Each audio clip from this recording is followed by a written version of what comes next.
Hi everyone. 10వ తరగతి విద్యార్థులు నేర్చుకోవాల్సినటువంటి అతి ముఖ్యమైన ఎక్స్పెరిమెంట్స్ 23వ తేదీ రాయబోయేటువంటి ఎగ్జామ్స్లో ఈ ఎక్స్పెరిమెంట్స్ ఖచ్చితంగా వచ్చేటువంటి అవకాశం ఉంది. ఎక్స్పెరిమెంట్స్ నుంచి మనకు 8 మార్కులు అనేవి వస్తాయి. ఇవి ఇంటర్నల్ ఛాయిస్తో ఉంటాయి కాబట్టి మనకు ఎగ్జామ్లో 2 ఎక్స్పెరిమెంట్స్ వస్తాయి.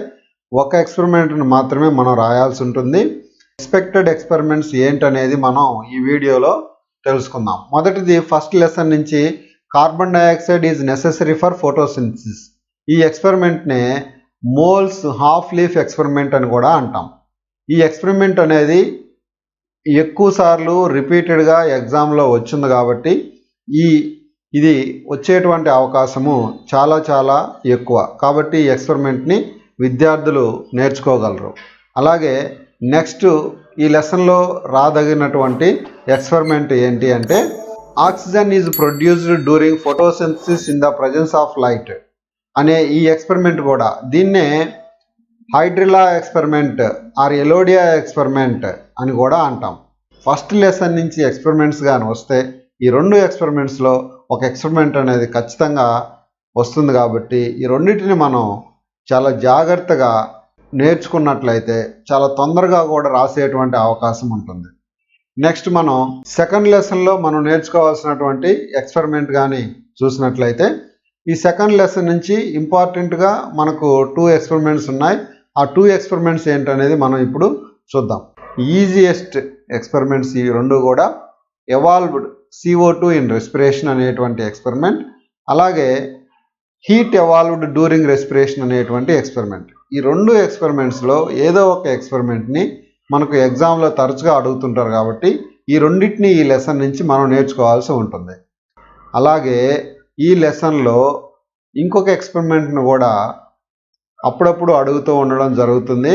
ఆ ఎక్స్పెరిమెంట్ని ఒక్కసారి చూద్దాం. ఆ ఎక్స్పెరిమెంట్ ఏంటి అంటే testing for production of heat and CO2 under anaerobic respiration అనే ఈ ఎక్స్పెరిమెంట్ను కూడా అడుగుతుంటారు కాబట్టి ఈ ఎక్స్పెరిమెంట్ను కూడా మనం నేర్చుకున్నట్లయితే ఎక్స్పెరిమెంట్స్కి సంబంధించి మనం క్వశ్చన్ని ఖచ్చితంగా అటెంప్ట్ చేయగలుగుతాం. మనకు రావాల్సిన 8 మార్కులు కూడా వస్తాయి. మనకు డయాగ్రామ్స్ అనేవి బయాలజీలో 4 మార్క్స్కి అడగటం జరుగుతుంది. మనకు రాదగిన diagrams maximum reproduction the generating system అనే ఈ చాప్టర్ నుంచి డయాగ్రామ్స్ అనేవి వస్తాయి. ఈ లెసన్లో మనం నేర్చుకోవాల్సిన డయాగ్రామ్స్ని ఒక్కసారి చూసినట్లయితే మేల్ రీప్రొడక్టివ్ సిస్టమ్ ఈ డయాగ్రామ్ నేర్చుకోవాలి. అలాగే ఇక్కడ స్పెర్మ్ డయాగ్రామ్ను కూడా నేర్చుకోవాల్సిన అవసరం ఉంది. ఇది లాస్ట్ ఇయర్ అడిగినటువంటి డయాగ్రామ్ ఇదే. నెక్స్ట్ ఫీమేల్ రీప్రొడక్టివ్ సిస్టమ్ని నేర్చుకోవాల్సిన అవసరం ఉంది. ఈ ఫ్లవర్ డయాగ్రామ్ని వీటి యొక్క పార్ట్స్ని మనం నేర్చుకోవాల్సిన అవసరం ఉంది. ఈ డయాగ్రామ్ ఈసారి ఎగ్జామ్కి వచ్చేటువంటి అవకాశాలు చాలా ఎక్కువగా ఉంది. కాబట్టి ఈ డయాగ్రామ్ని ఖచ్చితంగా నేర్చుకోగలరు. ఈ 4 డయాగ్రామ్స్ నేర్చుకున్న తర్వాత అంటే male reproductive system, female reproductive system, sperm and flower ఈ 4 డయాగ్రామ్స్ నేర్చుకున్న తర్వాత మనం నేర్చుకోవాల్సినటువంటి మరొక డయాగ్రామ్ ఫిమేల్ గ్యామిటోఫైట్ అనేటువంటి డయాగ్రామ్ని నేర్చుకోవాల్సి ఉంటుంది. ఈ ఫిమేల్ గ్యామిటోఫైట్ అనే డయాగ్రామ్ కూడా ఈసారి వచ్చేటువంటి అవకాశాలు ఉన్నాయి. ఫ్లవర్ కానీ ఫిమేల్ గ్యామిటోఫైట్ డయాగ్రామ్ కానీ ఈసారి ఎగ్జామ్లో వచ్చేటువంటి ఛాన్స్ ఉంది. కాబట్టి ఈ 2 డయాగ్రామ్స్ని మనం బాగా నేర్చుకోవాల్సి ఉంటుంది. దీంతో పాటు మనం నేర్చుకోవాల్సినటువంటి డయాగ్రామ్స్ ఎక్స్క్రేటరీ సిస్టమ్, ఈ ఎక్స్క్రేటరీ సిస్టమ్కి సంబంధించినటువంటి ఈ డయాగ్రామ్ని మనం నేర్చుకోవాల్సి ఉంటుంది. అంటే డయాగ్రామ్ ఎప్పుడు కూడా మనం ఈజీగా వేయగలిగేటువంటి డయాగ్రామ్స్నే ఎగ్జామ్లో అడగడం జరుగుతుంది. కాబట్టి మనం దీన్ని ఈజీగా వేయగలం కాబట్టి ఈ డయాగ్రామ్ అనేది ఎగ్జామ్లో వచ్చేటువంటి ఛాన్స్ ఉంది. దీని తర్వాత మనం నేర్చుకోవాల్సిన diagram nephron, structure of a nephron.